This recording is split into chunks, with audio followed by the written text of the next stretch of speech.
الحمد للہ وکفا وسلام علی عبادہ الذین اصطفیٰ اما بعد۔ میرے محترم سامعین حضرات، آپ لوگوں کی خدمت میں خدمت خلق کے حوالے سے کچھ مختصر سی بات عرض کرنا چاہتا ہوں کہ خدمت خلق کسی کی پریشانی کو دور کرنا اور کسی کی چہرے پر مسکراہٹ لے کر آنا، یہ کتنی بڑی نیکی ہے۔ یہ جب میزان میں تولا جائے گا اس کا وزن کتنا ہوگا۔ محترم سامعین، ایک شخص کے متعلق لکھا ہے ابو نصر الصیاد کے بارے میں کہ یہ شخص بہت بھوک اور افلاس کی وجہ سے پریشان تھا۔ ایک دن اپنے اہل خانہ کو دیکھا، بچوں کو دیکھا، بیوی کو دیکھا، تو بھوک کی وجہ سے وہ بلبلا رہے تھے، نہ ڈھال تھے۔ تو یہ شخص گھر سے نکل جاتا ہے۔ ایک عالم دین اس کو دیکھتا ہے تو اس کو آواز دیتا ہے کہ اے شیخ، میں تو پریشانیوں کی وجہ سے، غموں کی وجہ سے بہت نہ ڈھال ہوں۔ تو اس عالم دین نے کہا کہ میرے پیچھے سمندر کے کنارے چلتے ہیں۔ جب وہ پہنچ جاتے ہیں سمندر کے کنارے، عالم دین کہتا ہے کہ 2 رکعت نفل ادا کر لے۔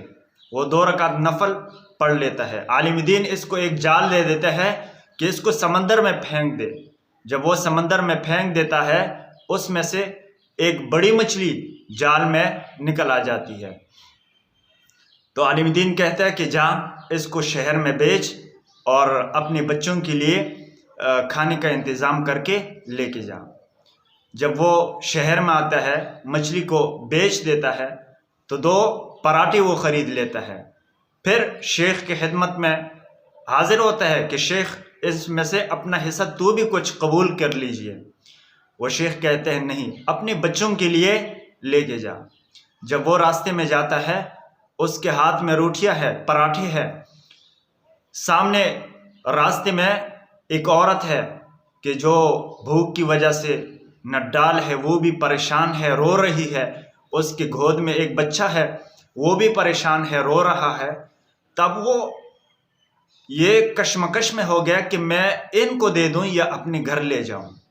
وہ یہ سوچتا ہے کہ میری بچے اور بیوی اور اس میں کوئی فرق نہیں ہے، وہ بھی بھوک ہے، یہ بھی بھوک ہے۔ جب اس کی عورت کی طرف اس کی نظر جاتی ہے، اس کے آنکھوں سے آنسو بہہ رہے ہوتے ہیں، تو یہ شخص وہ برداشت نہیں کر پاتا۔ وہ روٹیاں، وہ پراٹھے اس عورت کو دے جاتا ہے، اس کو دیتا ہے اور کہتا ہے تو بھی کا بچوں کو بھی کھلا، بچے کو بھی کھلا دے۔ تو وہ عورت بھی خوش ہو جاتی ہے، وہ بچہ بھی خوش ہو جاتے ہیں، اس کے چہرے پہ مسکراہٹ آ جاتی ہے۔ اب جب یہ شخص ان سے آگے جاتا ہے، وہاں پہ ایک آواز دینے والا، ایک منادی آواز لگاتا ہے کہ ہے کوئی کہ اس شخص کو ابو نصر سے ملا دے، ہے کوئی شخص کہ اس کو ابو نصر سے ملا دے۔ تو کسی نے کہا کہ ابو نصر تو یہی ہے، یہ سامنے جو آ رہا ہے یہ ابو نصر ہے۔ تو جب اس کو بلایا گیا، اس شخص نے کہا، اس آواز دینے والے نے، کہ اس بندے کا کوئی کام ہے آپ سے۔ وہ بندہ کہتا ہے کہ میرے پاس آپ کے والد کے 30,000 درہم ہے، جب سے وہ فوت ہوا ہے 20 سال ہو چکے ہیں، میں گھومتا پھر رہا ہوں، ابو نصر مجھے ملتا نہیں ہے۔ آج مجھے تو ملا ہے، یہ تیرے والد کے درہم ہے، 30,000 درہم ہے میرے پاس جو رکھے ہوئے تھے۔ اب اس نے مجھے یہ نہیں کہا تھا کہ کس چیز میں استعمال کرنا ہے، کیا کرنا ہے، تو اب یہ آپ کی امانت ہے، یہ لے لے۔ تو 30,000 درہم اس کو دے جاتا ہے۔ پھر ابو نصر کہتے ہیں کہ میں نے اس کے بعد میرے کئی جگہوں پہ مکانات بن گئے، میرا کاروبار چل گیا، میں امیر ہو گیا۔ اب ایسے دن آ گئے کہ میں اللہ کے شکرانے کے طور پر 1000 درہم صدقہ کر لیا کرتا تھا۔ اور میں اپنے آپ کو یہ سمجھتا تھا کہ دیکھو میں ہزار درہم یہ اللہ کے راستے میں غریبوں کو دے دیتا ہوں، صدقہ کر لیتا ہوں۔ ایک دن کیا ہوتا ہے کہ وہ سویا ہوتا ہے، نیند دیکھتا ہے، میزان عدل قائم ہے، ترازو لگا ہوا ہے۔ اب ایک آواز دینے والا آواز دیتا ہے کہ لاؤ ابو نصر کو لایا جائے۔ جب ابو نصر کو لایا جاتا ہے، وہ یعنی ابو نصر خود خواب بیان کرتا ہے کہ جب مجھے لایا گیا، ترازو کے سامنے کھڑا کیا گیا تو میرے اعمال کو ترازو میں رکھا گیا تو اس کی کوئی حیثیت نہیں تھی۔ میرے گناہوں کا پلڑا وہ بھاری تھا اور نیکیوں کا پلڑا وہ ہلکا تھا۔ اب میں سوچ رہا تھا کہ میرے وہ ہزار درہم صدقہ کرنا، اللہ کے راستے میں خرچ کرنا، فقیروں کو دینا، وہ کدھر گیا؟ تو جب اس کو وہ ہزار درہم جو اس نے صدقہ کیے ہوئے تھے اس کو لا کر میزان عدل میں وہ نیکیوں کے ساتھ رکھا گیا تو اس کی کوئی حیثیت نہیں تھی۔ وہ ایسا ہلکا تھا جیسے کہ روئی، پہاڑ جیسے اعمال تھے، لیکن اس کا وزن کوئی نہیں تھا۔ کیوں؟ اس کا جب وہ دیتا تھا ہزار درہم تو اس کے پیچھے شہوت، ایک اپنے آپ کو بڑا سمجھنا اور تکبر، ریا، یہ چیزیں اس کے پیچھے تھی، تو اس کی کوئی حیثیت نہیں رہی۔ تو پھر وہ چونک اٹھا، اس نے آواز کی کہ میں تو ہلاک ہو گیا، اب میں کیسے بچوں گا؟ تو ایک آواز دینے والا آواز دیتا ہے کوئی اس کا اور کوئی عمل، ایک فرشتہ آواز دیتا ہے کہ ہاں اس کا ایک عمل باقی ہے جو میزان میں نہیں رکھا گیا ابھی تک۔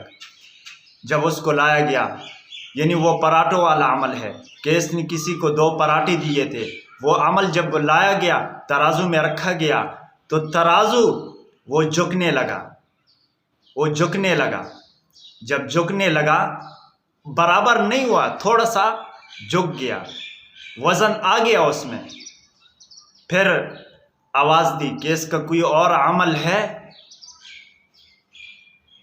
کوئی ہے اس کا اور عمل؟ ایک آواز دینے والے نے آواز سے کہا کہ ہاں اس کا ایک عمل اور بھی ہے۔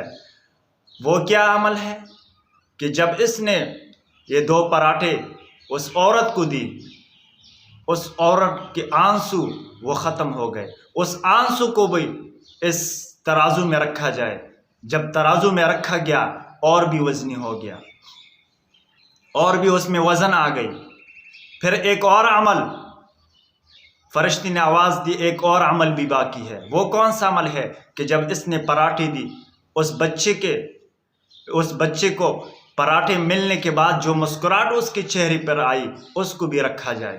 جب اس کو رکھا گیا، وہ ترازو بھاری ہو گیا، نیچے ہو گیا، گناہوں کا پلڑا اٹھ گیا، اس میں کوئی حیثیت، کوئی وزن نہیں رہی۔ تو اس نے کہا اب میں کامیاب ہو گیا، اب میرے نجات کا سبب بن گیا۔ جو ہی یہ خواب سے اٹھا تو اس نے یہ کہا کہ میرے بڑے بڑے صدقے اس نے مجھے نہیں بچایا، بڑے بڑے 1000 درہم صدقہ کرنا اس نے مجھے نہیں بچایا تو 2 پراٹھوں نے بچایا۔ تو مطلب یہی ہے کہ کسی کے ساتھ اچائی کرنا، خدمت خلق کرنا، اچھے نیت کے ساتھ کرنا، ایک اچھی نیت کے ساتھ کرنا، اللہ تعالیٰ بہت کچھ دے گا۔ اللہ ہم سب کو صحیح عمل کی توفیق نصیب